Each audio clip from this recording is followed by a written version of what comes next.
कि उतंक ऋषि को जब उनके गुरुदेव भगवान ने संपूर्ण शास्त्र श्रवण कराया, संपूर्ण तप पद्धति, योग पद्धति, मंत्र पद्धति आदि की शिक्षा दी और कहा अब तुम पूर्ण हो। भाई कापी जांचने वाला ही तो नंबर रखता है। हम बहुत समझे कि मॉनिटर है, हम मॉनिटर पढ़ने में, और गुरु रख दे 0, आज टीचर रख दे 0 तो उसी को माना जाएगा। तो भाई गुरुदेव मोक्ष मूलम गुरु कृपा। हाथ जोड़ करके खड़े हुए और कहा सोहम अनुज्ञातो भवतेच्छामीष्टम गुरुवर्थमुपहर्तुमिति तेनैव मुक्त उपाध्यायः प्रत्युवाच वत्सोतंक उष्यतां तावदीति। आज्ञा मिले गुरुदेव, आपको मैं क्या आपकी अभीष्ट गुरुदक्षिणा भेंट करूं, आज्ञा दीजिए। उतंक के ऐसा कहने पर उपाध्याय बोले बेटा कुछ दिन आश्रम में और रह लो, बस यही दक्षिणा है और क्या है। कुछ दिन और रहे, फिर कहा भगवान अब आज्ञा दीजिए क्या गुरुदक्षिणा है, कौन सा प्रिय कार्य करें, कौन सी प्रिय वस्तु लाएं, कौन सी प्रिय आपकी आज्ञा है जिसका मैं सांगोपांग पालन करूं। उपाध्याय ने कहा, गुरुदेव ने कहा कि वत्स वैसे मेरे हृदय में तो कोई इच्छा नहीं, पर तुम बार बार ऐसा कह रहे हो तो जाओ गुरु पत्नी से पूछ लो। हम सब ऋषियों की संतान हैं, जितने भी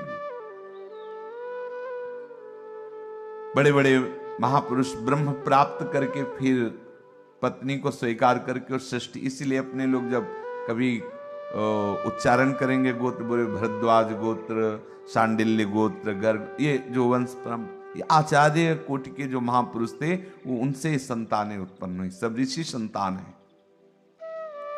उन्होंने कहा हमें तो जैसा संदीपनी जी ने ठीक वैसे ही हमें तो कोई आपके बार बार कहने पर भी समझ में नहीं आया कि क्या, तो आप अपनी गुरु माता से पूछें कि क्या उनकी इच्छा है, जो बतावें वही गुरुदक्षिणा है। गुरुदेव के ऐसा कहने पर उतंक ने जाकर गुरु पत्नी को साष्टांग प्रणाम किया और कहा कि गुरुजी से गुरुदक्षिणा के विषय में पूछा तो उन्होंने आपके ऊपर कहा है। गुरु के ऋण से उऋण वही होता है जिसको गुरु उऋण कर दे। ठीक है, जा आप आज्ञा कीजिए। गुरुदेव ने आज्ञा करी कि आपकी जो इच्छा हो बोले और हम उसको पूर्ण करें। ऐसा कहने पर गुरु पत्नी ने कहा कि एक बहुत ही प्रतापी राजा है पौष्य, और उनकी पत्नी के कान में बड़े ही दिव्य कुंडल हैं। अब हम सोचते हैं कि वन में रहने वाली वनवासिनी की हम पत्नी, प्रतापी राजा पौष्य की पत्नी के कुंडल हमारे लिए ला दो। ये माताओं बहनों कुछ ऐसा होता है कि उनको ये श्रृंगार की प्रिय, अब उनको लगा कि अब कहां जंगल में कंदमूल फल खाने वाले ऋषियों की हम पत्नी, कभी एक बार तो पहने। प्रतापी महाराजा पौष्य की पत्नी, और वो बहुत पतिव्रता और बहुत ही तपस्विनी थी। उनके कुंडल, और कुंडल कोई साधारण नहीं थे, बड़े दिव्य कुंडल थे, वो हमें लाग करके प्रदान करो, यही गुरुदक्षिणा है। उन कुंडलों को शीघ्र ले आओ। आज के चौथे दिन पुण्यक व्रत होने वाला है, उस दिन कानों में उन कुंडलों को पहन करके ही हम ब्राह्मणों को भोजन परोसेंगे, ऐसी हमारी इच्छा है। चौथे दिन, 4 दिन के अंदर आ जाना चाहिए। मेरा मनोरथ यही है, जाओ तुम्हारा कल्याण हो, गुरुदक्षिणा की पूर्ति करो, उनके कुंडल लाओ। गुरुपत्नी के ऐसा कहने पर उतंक ऋषि ने साष्टांग प्रणाम किया और गुरु चरणों का चिंतन किया कि हमें तो कुछ ज्ञान नहीं है कैसे लाना है, अब आप ही हमें सामर्थ्य भी देंगे तो आगे मार्ग में जा रहे थे तो एक विशालकाय बैल मिला और उसमें बैठा हुआ एक पुरुष। उतंक ऋषि से कहा, भूतंकै तत्पुरीशमस्य ऋषभस्य भक्षयस्वेति स एव मुक्तो नैच्छत्। सुनो, इस मार्ग से यदि निर्विघ्न जाना चाहते हो तो बैल का गोबर खाओ, तभी आप जा सकते हो। गोबर खाने की इच्छा कोई होती है, उनका खाओ तभी आप जा सकते हो। जहां आप जा रहे हो बहुत दुर्लभ कुंडल हैं। तुमने चिंतन किया ना कि गुरु कृपा ही तुम्हें मार्ग दिखाएगी, गुरु कृपा ही तुम्हें बल देगी, तो वहां तक पहुंचने के लिए तुम्हें जो निर्विघ्नता चाहिए उसके लिए तुम्हें गोबर इस बैल का खाना होगा। जो पुरुष उसमें सवार था, उनका खाने की तो कोई चीज है गोबर। उतंक ऋषि ने कहा, बोले गुरु सेवा करनी तो खाना पड़ेगा। पुरुष बोला, उतंक खा लो विचार न करो, तुम्हारे गुरु भी इस मार्ग से जब गए थे तो पाया था गोबर, तुम्हें भी पाना होगा। जब उसने ऐसा कहा तब उतंक ने कहा, बहुत अच्छा, और उस बैल के गोबर को लिया और खड़े खड़े उस गोबर को पाया। फिर ऐसे ही आचमन कर लिया, ऐसे खड़े खड़े ऐसे ही मुंह में डाल चल दिया और चल पड़े। एक एक चरित्र पर ध्यान देने का विषय है। जहां वे क्षत्रिय राजा बहुत ही धर्मात्मा पुण्यात्मा पौष्य रहते थे, उतंक ने देखा वे आसन पर बैठे एक महान तेजस्वी सूर्य के समान महाराज पौष्य प्रतापी राजा। दूर से देखा, उतंक समीप गए और कहा, आशीर्वाद देते हैं राजन। अब ऐसा थोड़ी कि प्रणाम करते हैं राजन, तपस्वी तो अलग अलग मुद्रा होती। जैसे ऋषि किसी राजा के यहां जाते थे, पहले अगर किसी कार्य हेतु, कोई आज्ञा देने हेतु, कोई प्रजा पालन में अगर त्रुटि हो रही तो समझाने हेतु, तो जाके हाथ थोड़ी जोड़ते थे, राजन सुखी रहो, चिरंजीवी रहो, फिर वो तुरंत उतरे, प्रणाम किए, फिर वार्ता। ऐसे उनका नमस्कार ऐसे होता था। उतंक ने कहा, हमारा आशीर्वाद तुम्हारे साथ है महाराज पौष्य से, और मैं कुछ याचना करने यहां आया हूं। राजा तत्काल सिंहासन से उतरे। ब्रह्म ऋषि हैं उतंक ऋषि, यद्यपि नवीन अवस्था है, प्रणाम किया और कहा, भगवान याचना की क्या बात? मैं चक्रवर्ती सम्राट पौष्य तुम्हारा सेवक हूं, दास को आज्ञा कीजिए। उतंक ने कहा, मेरी गुरु माता ने आज्ञा करी गुरु दक्षिणा के लिए तुम्हारी पत्नी के कुंडल, वो दोनों कुंडल हमें चाहिए, आप दे दें, और ये देना आपके योग्य है। योग्य मतलब मैं पात्र हूं, ऐसा नहीं कि कुपात्र को दे रहे, इसलिए कहा, प्रमाणित किया कि मैं गुरु आज्ञा से आया हूं, गुरु माता को देना है, इसलिए मैं सुपात्र हूं, आप दे दें, तुम्हारे योग्य है ये बात। अरे ब्रह्मन, आप कैसी बात करते हैं? ये महल आपका, ये राज्य आपका, मांगने की आप जाइए महल में, आदेश कीजिए, रानी आपको तत्काल अपने कुंडल दे देंगे। आपको आदेश करना, मांगना थोड़ी है। अंतापुर में प्रवेश किया, पूरे महल में घूम आए, लेकिन रानी दिखाई नहीं दी। वो सोचा ऐसी भी मजाक, पौष्य राजा, पूरे महल में कहीं रानी नहीं नजर आई। पौष्य के पास आकर बोले कि देना नहीं था तो ये झूठी बातें क्यों की कि मैं दास हूं, पूरा महल आपका, रानी आपकी आज्ञा में है, आप जाके आज्ञा कीजिए और कुंडल ले आइए। झूठी बात क्यों की, छल क्यों किया? आप जैसे धर्मात्मा राजा को शोभा नहीं देता। तुम महाराज हुआ क्या? बोले महल में महारानी है ही नहीं, कहीं भी नहीं, हमने देख लिया। उतंक के ऐसा कहने पर एक क्षण शांत हुए पौष्य और कहा, महाराज आप अपवित्र हैं, इसलिए हमारी रानी तपस्विनी और पतिव्रता है, इसलिए उसको वही देख सकता है जो पवित्र है। आप कहीं ना कहीं अशुद्ध है, विचार कीजिए। और तब आप जाइए शुद्ध होकर के। छत्राणी पवित्रता है, पातिव्रत धर्म से युक्त है, और आप में अपवित्रता है, इसलिए आप उसे देख नहीं पा रहे। विचार क्या उनका, एक ही बात हो सकती, रास्ते में गोबर खाया था और ठीक से कुल्ला करके आचमन नहीं किया। तो ध्यान दीजिए, चरणामृत और श्री आराध्य देव का उच्छिष्ट ये कभी जूठा नहीं होता। जैसे आप माला कर रहे हैं, भजन कर रहे हैं, आपको मंदिर में सीधे प्रभु के सामने आपको प्रसाद का किनका मिलता है, आप किनका डाल लेते हैं, उसमें आचमन की जरूरत नहीं है। चरणामृत मिला, उसमें आज परम पवित्र है। इसके अलावा अब आप जो भी घर में यदि भोग लगाते हैं, से पर आपको हाथ धो करके आचमन करके ही अपने कार्य करने चाहिए। भगवत चरणामृत और प्रसाद का किनका, इसके अलावा कभी जूठे मुंह नहीं रहना चाहिए। ये जो कुछ भी खाया कुछ भी, ऐसे नहीं। आप भगवत मार्ग के पथिक हैं। ये जो बोतल में जल भरे रहते हैं, उनसे प्रार्थना है कि अगर आपको बार बार पीना है तो एक छोटा सा गिलास रखिए, कप रखिए और आप उसमें डाल लीजिए, ऐसे दूर से पी लीजिए। फिर वही बोतल में मुंह लगा के फिर वो सब।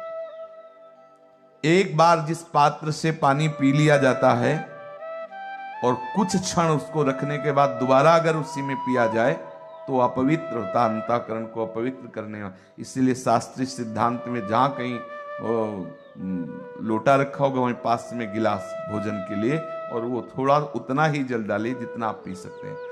जिस लोटे के जल से आपने पहले पैर धोया और फिर उसको पिए, आपका अंतःकरण अपवित्र होगा। संध्या का बचा हुआ जल, पैरों में डाला हुआ जल, और ये जो जूठा, जिसे ऐसे रोटी दांत से काटी और आपने रखी, फिर वो ये सब अपवित्र, हाथ से तोड़कर। ये शास्त्रीय पद्धति का सम्मान करना सीखे, उसी से अंतःकरण पवित्र होता है। पानी उतना ही गिलास में लीजिए बोतल से जितना आप पी सकते हैं। ऐसा नहीं कि बोतल में गुड़ थोड़ा पिया फिर बंद किया फिर रख दिया फिर पिया। ये संसारिक बातें नहीं चलेगी। वैष्णव हो, भगवत मार्ग के पथिक हो, आप बार बार पिए, लेकिन उतना ही डालिए जितना आप पीते हैं। 2 बूंद इससे क्या हटा दिया, पवित्र करके रख लिया। और ऐसा क्या चिड़िया की तरह बार बार चुनते रहो पानी पे। हाँ, अरे एक बार टंकी है इतनी, रख लिया 2-3 घंटे के लिए, आधा लीटर 1 लीटर। भाई गाड़ी में बार बार डालते हो 50-50 ग्राम, ये गाड़ी ही तो है शरीर। 1-2 बार भोजन का रखो और 2-3। बाबा तो एक बार ही लेते थे 24 घंटे में जल भी। राधा बाबा बाल्टी गिलास से आता था जल साबले और इकट्ठे रख लेते थे। 20 गिलास 16 गिलास ऐसे बाबा पीते थे, डालते जाते थे जब तक तो चलो अपना उस कोट के नहीं तो थोड़ा। अब किसी किसी को देखते हैं बैग में रखते हैं, गुड़ गुड़ गुड़ एक कुल्ला, फिर बार बार सत्संग हो रहा है, बार पता नहीं तुम्हें जल पीने की याद कैसे आ गई तुम्हें बार बार ये सब। तो इसे आप ऐसा मान लीजिए कि यदि आप अपवित्र मुख रहेंगे तो नाम में रुचि नहीं रहेगी। देख लेना, जब एक पतिव्रता पत्नी का दर्शन नहीं हो सकता तो हमारे इष्ट का कैसे दर्शन हो सकता है। इसलिए सावधान, बड़ा शुद्ध। वैष्णव जनों को देखिए ना कैसे आचरण से रहते हैं, कैसी पवित्रता रखते हैं। ये बार बार चिड़िया की तरह चुनना, हाँ कुर चबाते रहते, ये चिप्स वो ये सब साधकों के लक्षण नहीं। गृहस्थी विरक्ति कोई भी हो, एक बार बैठ जाओ और खूब चिप्स विप्स जो हो श्री जी को भोग लगाओ, बैठ के पालो। बार बार क्या हो इधर चुनना उधर चुनना। आपका मुख अपवित्र था इसलिए उस पत्नी का दर्शन नहीं हुआ, पौष्य महाराज की पत्नी का दर्शन। उतंक ने स्मरण किया और कहा हाँ शुद्धि रह गई थी, क्योंकि ऐसे चलते हुए पानी ऐसे डाल लिया, वैसे ऐसा नहीं। कुल्ला करो पहले। अगर कोई चीज आपने पाई जिससे जूठा मुंह कहा जाता है तो पहले कुल्ला किया जाता है, आचमन किया जाता है। आचमन में अपने लोग नारायण केशवाय नहीं बोलते, राधा वल्लभ श्री हरिवंश राधा वल्लभ, अपने अपने इष्ट का नाम लेते हैं। जैसे शास्त्रीय पद्धति में ना केशवाय नमः, नारायणाय नमः, माधवाय नमः, तो या राधा वल्लभ श्री हरिवंश, राधा वल्लभ श्री हरिवंश। खड़े खड़े आचमन ऐसे नहीं। पौष्य ने कहा ब्राह्मण शास्त्र विधि का उल्लंघन करने वाले को कभी सिद्धि प्राप्त नहीं होती। और भगवान ने गीता जी में भी कहा है, जो शास्त्र विधि मुत्सृज्य है, जो शास्त्र विधि का त्याग कर वो सिद्धि और शांति को प्राप्त नहीं। इसीलिए तो हम लोगों की भजन में उन्नति नहीं हो रही। छोटे छोटे अपराध ऐसे जो हमारे मन को मलिन कर, अपने भगवत मार्ग के पथिक वैष्णव जन जिन्होंने दीक्षा ली, थोड़ा सा कुछ लोग इतना हट करते हैं कि आपने कहा था कि वो किशमिश भोग लगा के ले जाएंगे, प्याज लहसुन में डाल सकते हैं ना, इतना प्यारा प्याज लहसुन है। प्रभु कैसी कैसी भगवान की विचित्र लीला है। मतलब उसको हमें चाहिए ऐसी कौन सी जहां छौंका जाता है वो एरिया में दुर्गंध हो जाती है। जिस घर में छौंका, पता नहीं लोग कितना प्यार करते हैं। अरे इतना प्रभु के प्रसाद से प्यार करो। प्रभु कौन सा, हमें तो इतने स्वादिष्ट स्वादिष्ट प्रसाद बनते हैं प्रभु, 56 भोग, एक से एक व्यंजन, दुर्गंध पदार्थ। जो हमारे संतों ने मना किया तो मान जाओ, नहीं खाना प्याज लहसुन, क्या है। और फिर और वो उनकी चर्चा ही बड़ी निकृष्ट है, उनको क्या खाना। अरे भाई सावधान हो, कितनी सुंदर सुंदर सब्जियां हैं, हाँ कितनी सुंदर सुंदर पकवान, सुअर मुर्गा, हे भगवान अंडा उसमें क्या भरा है, मलय मूत्र तो भरा है। और बोले हम बहुत स्वादिष्ट भोजन, मल मूत्र पाने वाले स्वादिष्ट भोजन पा रहे। अरे बोले उसमें विटामिन बल है, ऐसी विटामिन बल कि पूछो मत, हर विकार तुम्हें परास्त किए, तुम बलवान हो। अरे नाम जप करो, शुद्ध गाय का दूध पियो, गाय का घी खाओ, देखो कैसा बलवान होते हो। जिनमें बल है वो तो चीजें पाई नहीं जा रही। ब्रह्मचर्य में बल है, जितेंद्रियता में बल है, पवित्र चिंतन में बल है, भगवान नाम में बल है, पवित्र आचरण में बल है, इनमें बल है। ये बल समझते हैं, इधर उधर जीवों की हत्या करके जीवों के सब निकृष्ट, और सोचते हैं कि हम दान पुण्य करके पवित्र हो जाएंगे। जो विधि का उल्लंघन करता है, आप ध्यान दीजिए, बहुत काम की बात है, बहुत सावधान रहिए। ओ खड़े खड़े लघु शंका किए, कपड़े लत्तों में गिरे रहे, और फिर तो मतलब थोड़ा सावधानी से, पवित्रता का पशुता नहीं होनी चाहिए। मान लो गांठ में दर्द है, थोड़ा पवित्रता से जहां तक हो सके ऐसा कि अब खड़े खड़े ऐसे बाहर करोगे तो पैरों में सब पड़ेगा, नहीं पड़ेगा। अब कितने ऐसे महापुरुषों को देखा है कि लघु शंका की उसी हाथ से ऐसे हाँ देखा है ऐसा। भाई सावधान, थोड़ा सा तो हाथ वाथ धो लो, आचमन ठीक से कर लो, लघु शंका चैल से तो हो जाओ, चैल से थोड़ी पवित्रता का निर्वाह अत्यंत आवश्यक है, कम से कम, और नहीं तो भगवत मार्ग के पथिक तो सावधान रहे ही।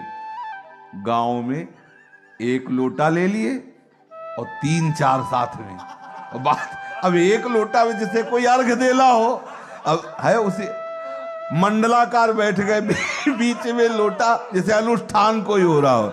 अब बताओ क्या उसमें, तो यही है। इसलिए सावधानी से पवित्रता का निर्वाह तो करो ही सावधानी से। जो विधि का, शास्त्र विधि का उल्लंघन करता है तो उसको सिद्धि प्राप्त नहीं होती है। मुक्त जूठा रहना ही नहीं चाहिए। और ये पान मसाला, तमाकू, इस तरह के व्यसन नहीं होने चाहिए। जिस मुख में नाम जप कर रहे हो, बार बार अशुचि अशुद्ध चीजें खाओ और सोचो नाम जप चले, असंभव है। भोजन पवित्र जहां तक हो सके अपनी चेष्टा रखो। आपकी जो गुरुजनों ने नियमावली दी उसके अनुसार चलो, पवित्र आचरण को, भजन तो स्वाभाविक होने लगता है। फिर उतंक से उन्होंने कहा कि आपसे कोई गलती हुई, अशुद्ध है, तो उन्होंने स्वीकार किया कि हाँ हमने खड़े खड़े ऐसे ही कर लिया, आचमन नहीं किया। अब वो हाथ पैर धोए, मुंह धोए। अच्छा, भोजन के समय बड़ी पवित्र शैली होनी, आजकल तो बहुत और उत्तम शैली, जूता भी नहीं उतारते ही नहीं। मतलब भोजन को कैसे, तभी तो बुद्धि काम नहीं कर रही।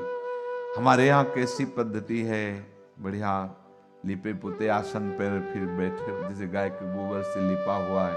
संतों को पहले बुलाया जाता था और सुंदर आसन डाल दिया, हाथ पैर धो करके पवित्र होकर भगवान नाम उच्चारण करते हुए समर्पित, भगवत समर्पित प्रसाद फिर उसे मौन होकर पाओ, ऐसा। अब यहाँ मान लो टीवी आदि चल रही है, चिंतन प्रपंच का हो रहा है, न हाथ धोए हैं, न पैर धोए, न भगवद अर्पित है, न भगवत चिंतन, वही पशुता सवार हुई। जो हमारे अंदर दिव्यता आनी चाहिए वो इसीलिए नहीं आ रही। हम थोड़ा पद्धति से चलें। प्रसाद पाने के पहले सबको चाहिए कि एक बार हाथ पैर धो लेना चाहिए। जरूरी नहीं बोले सर्दी है तो सर्दी गर्मी तो बनी ही रहती है, और शांति से भगवत नाम स्मरण करते हुए भगवद अर्पित करके जय हो। अपने गुरुजनों का जय जयकार, राधा वल्लभ लाल की जय, हरिवंश महाप्रभु की जय, संत भगवान की, सबकी जय बोलो। 10-5 जय तो अब सामने आ गया कोई उठा के तो ले ले जाएगा। हाँ, थोड़ा चैन से, हाँ, नाम कीर्तन, तो उससे क्या होगा कि आपकी बुद्धि रोज का रोज भागवतिक होती चली जाएगी। इसका रहस्य है। देखो संत जन इसीलिए इतने जयकारा लगवाते भंडारे में, हाँ, कि आपकी बुद्धि जो है पवित्र हो, इंतजार करते करते भूख मिट जाए, इतने जयकारा। हाँ, आधा घंटा तो कम से कम कभी किसी किसी में तो जयकारा, गरम हलवा का पूरा धुआं निकल जाए जो देख के, हाँ, वो सोच रहा है अब जय होगा, अब पूरा होगा, बार बार ऐसे बार बोली ले जितना बोलना है। मथुरा वृंदावन की जय, राम कृष्ण की जय, पूरे जितने अपने भारत के है ना, सब भगवत अवतार, भगवत रूप, सब जय जय जय, फिर प्रसाद। तो उससे क्या महामंगल। हाँ, कोई भी प्रसाद का विकार उसकी बुद्धि को स्पर्श नहीं कर सकता। उतंक राजा से ठीक है ऐसा कह करके हाथ पैर धोए, भली भांति मुख कुल्ला किया। कुल्ला करना तभी कि जो आपने पाया है उसका प्रभाव नहीं रह जाना चाहिए, अच्छे से कुल्ला करके, और फिर आचमन। आचमन जो किया जाए वो हृदय तक कम से कम पहुंचे, ऐसा 3 बार आचमन किया शुद्ध जल से, और आचमन के बाद फिर ऐसे अंगूठे के मूल से, शास्त्रीय सिद्धांत है, ऐसे ऐसे ऐसे मुख पोछा जाता है। फिर महल में गए, जे भी गए तो महारानी ने कहा ये स्वागत है आपका, और सीधे दर्शन। अब आप सोचो, राजा पोष्य की रानी के दर्शन किए चाहिए तो हमारी महारानी के दर्शन के लिए अपने को बड़ी सुविधा है। रज रानी है, कुछ ना हो तो ये सब अंगूठा उठा करने की जरूरत नहीं, ऐसे रज लो जय राधा वल्लभ, ये कर्ण लो जय राधा वल्लभ, हो गया। इससे बड़ा कुछ नहीं। अपने तो झोला में रज रखते थे, इतनी बड़ी रज। आज भी जगह जगह हम जहाँ बैठेंगे, जहाँ लेटेंगे, वहां हमारे सिराने इतनी रज रखी होगी। ऐसे रज स्पर्श करो, एक कण डालो, हो गया, सुमिरन में बैठ जाओ। अगर हम पास चल रहे हैं तो हमारे पास रज है, बटिया है, हाँ, वो रज तत्काल। अपने को तो बहुत सुविधा है, रज रानी से बढ़कर क्या है। बस ऐसे करो, ऐसे रज डालो, ऐसे वो परम पवित्र, परम पवित्र। एक कण रज जितनी पवित्रता प्रदान करेगी उतनी कोई तीर्थ नहीं प्रदान। ये वृंदावन की रज है, ब्रज रज है, महामहिमा युक्त है। जीत गए, जीत गए। कितना, अरे शास्त्रीय सिद्धांत, कितना सिद्धांत, अपने सब सिद्धांत। ऐसे एक कण रज डाला, ऐसे किया, परम पवित्र हो गए। श्री जी के दर्शन होंगे, राजा पौष्य की पत्नी के नहीं, सीधे श्री जी के। ये रज रानी श्री राधा रानी के दर्शन कराती, बहुत बड़ी सामर्थ्यशाली। प्रणाम किया रानी ने, भगवान स्वागत है, आज्ञा कीजिए मैं आपकी क्या सेवा करूं। उतंक ने महारानी से कहा, देवी मैंने गुरु दक्षिणा के लिए प्रार्थना की तो गुरु माता ने आदेश किया आपके दोनों कुंडल वो मुझे दे दो। महारानी उतंक के गुरु भक्ति से बहुत प्रसन्न हुई, बार बार दर्शन कर रही है। ऐसा गुरु भक्त जो गुरु आज्ञा के लिए इतनी यात्रा करके आया है। नहीं अब कि भाई कुंडले चाहिए तो कहां से कुंडल आपके लावे भाई, हम ऐसा नहीं हो सकता, और कुछ बताओ, 2-4 दिन और सोहनी लगा देंगे आश्रम में, तो हम कहां से कुंडल लाएं, ऐसा हो जाए। वो चल पड़े, नहीं, दर्शन कर रहे रानी गुरु भक्त के, और कहा तुम्हारे जैसा सुपात्र कौन हो सकता है। अपने दोनों कुंडल उतारे और दिया और कहा, ब्रह्मन ये इतने महिमा में कुंडल हैं कि नागराज तक्षक नजर लगाए हुए, आप लेके निकलोगे तो सावधान रहना इस कुंडलों का अपहरण, क्योंकि दिव्य कुंडल, साधारण कुंडल नहीं है। वो प्रयत्नशील होगा आपसे कुंडल हटाने के लिए, ले जाने के लिए, इसलिए आप सावधान रहना, आपको बता दिया। रानी के ऐसा कहने पर उतंक ने कहा, देवी तुम निश्चिंत रहो, नागराज तक्षक मुझसे भिड़ने का साहस नहीं कर सकता। ऐसा कह करके कुंडल लिए और रानी के पास से आकर राजा पौष्य के निकट आए। बोले, महाराज मैं बहुत प्रसन्न हूं, बस आप आज्ञा कीजिए, मैं अपने गुरु सेवा में उपस्थित हूं जाकर के। पौष्य ने कहा, बहुत दिनों के बाद ऐसा तपस्वी वनवासी ऋषि हमारे यहां पधारा है, इसलिए ऐसे संपूर्ण भागवती गुणों से युक्त अतिथि का स्वागत करने से बहुत दिव्य प्रसन्नता होती है, वो मुझे हो रही है।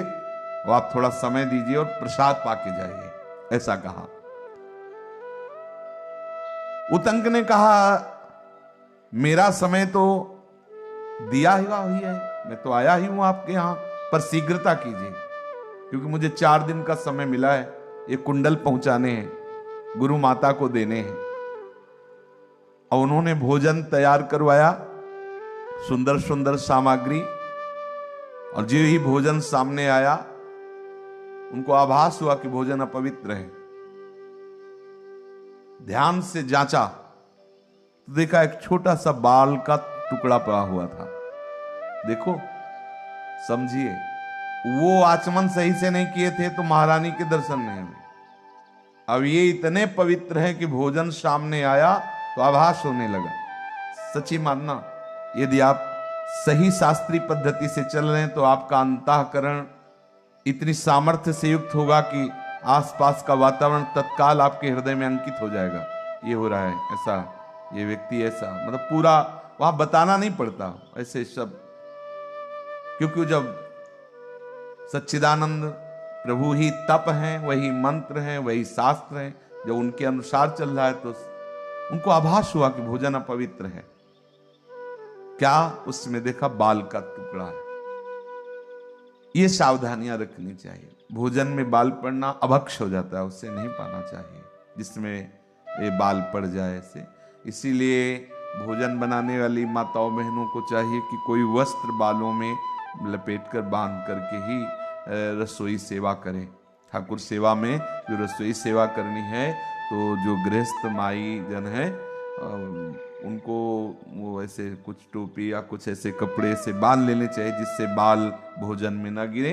अगर बाल गिर जाता है तो ना प्रभु को भोग लगाने योग्य होता है और ना किसी वैष्णव संत जनों की सेवा में देने योग्य, अपराध लगता है। मान लो तो इतने प्रभावशाली है कि समझ गए, अगर आपका कोई ऐसा प्रसाद जिसमें बाल है और संत जन पाए और बाल निकला ऐसे, मान लो कुछ वैष्णवता के कारण ना बोले तो भी आपके द्वारा दिया हुआ अभक्ष, इसलिए आपके सुकृत नष्ट हो जाएंगे, इसलिए सावधान रहे।